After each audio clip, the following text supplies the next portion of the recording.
ছয়টা দোয়া এবং জিকির আছে, যেই দোয়া জিকির গুলো কোরআন হাদিসে বর্ণিত সকল দোয়া জিকিরের খোলাসা, সারমর্ম এবং নির্যাস।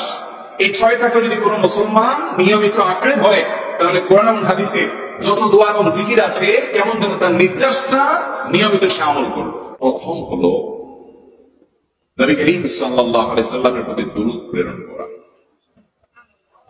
নবীজি সাল্লাল্লাহু আলাইহি সাল্লামের প্রতি দুরূদ প্রেরণ করার আমল এরকম আমল, আপনি যদি সারা দিনে শুধুমাত্র নবীজির প্রতি দুরূদ প্রেরণ করার আমলটাই জিকির হিসাবে সবচেয়ে বেশি করেন, দোয়া হিসাবে যদি এটাই আপনি সারাদিন করতে থাকেন, তো আপনার জন্য যথেষ্ট হবে, আল্লাহর কাছে কিছু না চাইলেও চলবে। দুরূদ মানে হলো নবীজির জন্য দোয়া করা। ভাই, আল্লাহ তার হাবিবকে রহম করবেন, আপনার আমার দোয়ার দিকে আল্লাহর তাকানোর কোনো ঠেকা আছে? নবীজিকে আমাদের দোয়ার কোনো মুখাপেক্ষী? কিন্তু আমরা তার জন্য দোয়া করলে ওই চান্সে আল্লাহ তাআলা আমাদের প্রতি অনুগ্রহ করবেন। একবার না, আপনি নবীজির প্রতি একবার রহমতের দোয়া করবেন, একবার দুরূদ পাঠ করবেন, তোমাদের জীবনে 10 বার 10 জায়গায় 10 টাইমস তোমাদের উপর আল্লাহ তাআলা অনুগ্রহ করবেন। সবচেয়ে শ্রেষ্ঠ দুরূদ, সবচেয়ে উত্তম দুরূদ হলো দুরূদ ইব্রাহিম, যেটা নামাজে পড়েন। আর সবচেয়ে সংক্ষিপ্ত দুরূদ হলো সাল্লাল্লাহু আলাইহি ওয়াসাল্লাম। বহুবার এমন হয়েছে, বহুবার এমন এমন বিপদ যে দেয়ালে পিঠ থেকে গেছে, এখান থেকে উদ্ধারের কোন পথ আর চোখের সামনে দেখা যাচ্ছে না। আমি এই আমলটি, এর পাশাপাশি ইস্তেগফারের আমল, যেটা দ্বিতীয় নম্বরে বলবো আমি, এই দুটি আমল কন্টিনিউয়াসলি করে গেছে, হরদম প্রতি নিঃশ্বাসে নিঃশ্বাসে, বাস টয়লেটের টাইম বাদে বাকি ফুল টাইম এটা দুরূদ এবং ইস্তেগফার অব্যাহত রাখছে। আল্লাহ তাআলা এমন ভাবে অলৌকিক ভাবে উদ্ধার করেছেন যে আমার কল্পনাও আসে না যে এখান থেকে এভাবে হেল্প হতে পারে। ভাইরা আমার অভিজ্ঞতার 2 পয়সার কোনো মূল্য নাই। আমার অভিজ্ঞতা কি আসলো না আসলো এটাতে কিছু আসা যায় নাই।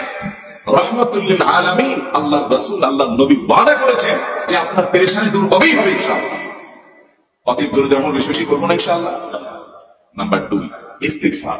এটাও বেশি বেশি করতে হবে, কারণ ইস্তিগফার সম্পর্কে কোন কোন হাদিসের ভাষ্যের মধ্যে মান লাজিমাল ইস্তিগফার ভাষ্য এসেছে, অর্থাৎ যে ব্যক্তি ইস্তিগফারকে আঁকড়ে ধরবে, এটাকে কন্টিনিউয়াসলি করবে, ইস্তিগফার কখনো ছাড়বে না, সবসময় তার মধ্যে ইস্তিগফার অব্যাহত থাকবে, ওই ব্যক্তিকে আল্লাহ রাব্বুল আলামিন বিভিন্ন পেরেশানি থেকে সারপ্রাইজ হওয়ার মতো এমন এমন পথ বের করে দিবে যে সে চিন্তাও করে নাই। তার পেরেশানি থেকে মুক্তির পথ আল্লাহ তাআলা দেখেন। আমাদের দুনিয়ার পেরেশানি দূর করবে, আখিরাতের পেরেশানি দূর করবে। রুটি রুজি নাই, চাকরি নাই, ইনকাম নাই, ব্যবসা খারাপ যাচ্ছে, পেরেশানি হচ্ছে, ইস্তিগফার ধরো, কি হবে? 1 নম্বর লাভ হলো আল্লাহ মাফ করে দিবেন গুনাহ। ইস্তিগফারের ভিতরে সবচেয়ে শ্রেষ্ঠ ইস্তিগফার হলো সাইয়্যিদুল ইস্তিগফার। সাইয়্যিদুল ইস্তিগফারটা যদি মুখস্থ না পারেন, অন্তত লিখিত ভাষণটা পড়েন, এটার যে মর্ম বড় হৃদয়গ্রাহী ভাই, বড় মর্মস্পর্শী। ইমানদার এটার অর্থের দিকে তাকায় যদি পড়ে, তো তার অন্তর না গলে পারে না। ভাইরা আমার, অর্থের দিকে লক্ষ্য করে করে মর্মটা বুঝে বুঝে একটু সাইয়্যিদুল ইস্তিগফার পড়েন, লেখা দেখে দেখে পড়েন, ইউটিউব থেকে দেখে দেখে পড়েন, কিন্তু পড়েন, এটা হলো কবিতা নাই। সবচেয়ে ছোট ইস্তিগফার হলো আস্তাগফিরুল্লাহ, আস্তাগফিরুল্লাহ, আস্তাগফিরুল্লাহ। আল্লাহ আপনার কাছে ক্ষমা চাই, কত ভুল হয়ে যায়, কত অন্যায় হয়ে যায়। ভাইরা আমার, এটা হলো রিমুভার। ভুল করে কিছু লিখছেন, রিমুভ করে ফেলছেন, শেষ হয়ে গেছে। আপনি ঘন ঘন ইস্তিগফার করতে থাকেন, অগণিত ভুল হয়, অগণিত ত্রুটি হয়, বারবার ইস্তিগফার। আরেকটা ইস্তিগফার হাদিসে বর্ণিত, আস্তাগফিরুল্লাহাল্লাযী লা ইলাহা ইল্লা হুয়াল হাইয়ুল কাইয়্যুম ওয়া আতুবু ইলাইহি ওয়া লা হাওলা ওয়া লা কুওয়াতা ইল্লা বিল্লাহ। এটা ইস্তিগফার। তাহলে একটা বড় ইস্তিগফার, একটা মিডিয়াম, একটা ছোট, যার যেটা সুবিধা হয় এটা করেন।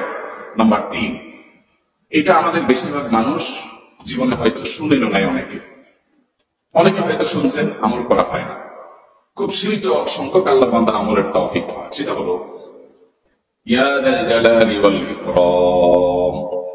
এটা একটা জিকির, আল্লাহ তাআলাকে ডাকা, আহ্বান করা, এটাই জিকির। ইয়া যাল জালালি ওয়াল ইকরাম। নবী করিম সাল্লাল্লাহু আলাইহি ওয়াসাল্লাম বলেছেন, আলিযু বিয়া যাল জালালি ওয়াল ইকরাম। তোমরা ইয়া যাল জালালি ওয়াল ইকরাম এটাকে আঁকড়ে ধরো, এটাকে নিয়মিত করো, বেশি বেশি করে বলতে থাকো, এটাকে সব সময় এটাকে মুদাওয়ামাতের সাথে কন্টিনিউয়াসলি এটা বলতে থাকো। ইয়া জালালি ওয়াল ইকরাম কেন নবীজি এত বেশি বলতে বলেছেন? এটার মাধ্যমে আমাদের লাভটা কি, এর ব্যাখ্যা করতে গিয়ে বলেছেন, ইয়া যাল জালাল মানে হলো হে মহান, মহান বড়ত্বের অধিকারী, হে জালালের অধিকারী, হে জালাল। ওয়াল ইকরাম হে দানশীল। তাহলে প্রথম বাক্যে আল্লাহর বড়ত্বের কথা স্বীকৃতি দিয়ে প্রশংসা করা হয়, আর দ্বিতীয় বাক্যে হে দানশীল বলে আল্লাহ তাআলার কাছ থেকে চাওয়া হয় যে আপনি যদি দানশীল এবং আপনি যদি মহান, অতএব আপনি আমাকে দান করেন। এটা ডাকলেই, আল্লাহকে এইভাবে ডাকলেই জবাব হয়ে যায়। এই জন্য বেশি বেশি করে ইয়া যাল জালালি ওয়াল ইকরাম করতে হবে। তার 4 নম্বর হলো লা হাওলা ওয়ালা কুওয়াতা ইল্লা বিল্লাহ। লা হাওলা ওয়ালা কুওয়াতা ইল্লা বিল্লাহ। লা হাওলা ওয়ালা কুওয়াতা ইল্লা বিল্লাহ, এটা হলো সারেন্ডার করা, আল্লাহর কাছে সারেন্ডার করা, আত্মসমর্পণ করা। মানে আল্লাহ ছাড়া কোন ভালো কাজ করার ক্ষমতা কারণ নাই, করার তৌফিক দেওয়ার ক্ষমতা কারণ নাই, আর পাপ থেকে বাঁচানোর ক্ষমতা কারণ নাই। এই জন্য আমি কেমন যেন আল্লাহর কাছে সারেন্ডার করছেন। লা হাওলা ওয়ালা কুওয়াতা ইল্লা বিল্লাহ।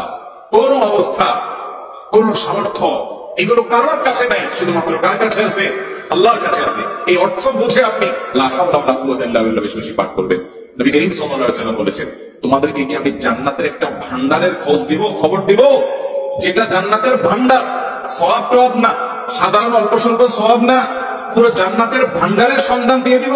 সাহাবায়ে কেরাম তো চাইতেনই সেটা। নবী সাল্লাল্লাহু আলাইহি ওয়াসাল্লাম তখন বলেছেন যে লা হাওলা ওয়ালা কুওয়াতা ইল্লা বিল্লাহ, এটা হলো কানজুম মিন কুনুজিল জান্নাহ, জান্নাতের ভান্ডার সমূহের মধ্যে থেকে একটা বড় ভান্ডার হলো এই লা হাওলা ওয়ালা কুওয়াতা ইল্লা বিল্লাহ। অতএব এই আমলটা বেশি বেশি করবেন। 4 নম্বর আমল হয়ে গেল। 5 নম্বর আমল হলো দোয়া ইউনুস। দোয়া ইউনুস জানা আছে তো? লা ইলাহা ইল্লা আনতা সুবহানাকা ইন্নী কুনতু মিনাজ জালিমিন। ভাইরা আমার, অর্থের দিকে তাকায়া মাঝে মধ্যে মোবাইল টোবাইল সব ফলায় রেখে একটু আল্লাহর সাথে কথা বলবেন, আল্লাহর সাথে একটু কানেক্টেড হওয়ার চেষ্টা করবেন, আল্লাহর সাথে একটু সংযুক্ত হওয়ার চেষ্টা করবেন। ডিসকানেক্টেড তো পুরো লাইফটা কাটাই দিলেন, একটু কানেক্টেড হওয়ার চেষ্টা করেন। প্রতিদিন কিছু সময় বসে জিকির করেন, চলতে ফিরতে একটু আল্লাহকে সময় দেন। আপনি উপকৃত হবেন, আপনার কল্প জিন্দা হবে, আমল নামাজ সওয়াবে পরিপূর্ণ হবে। লা ইলাহা ইল্লা আনতা সুবহানাকা ইন্নী কুনতু মিনাজ জালিমিন। অর্থের দিকে তাকান, কত মর্মস্পর্শী। লা ইলাহা ইল্লা আনতা, আল্লাহ আপনি ছাড়া কোনো সত্যিকারের মাবুদ নাই, উপাস্য নাই।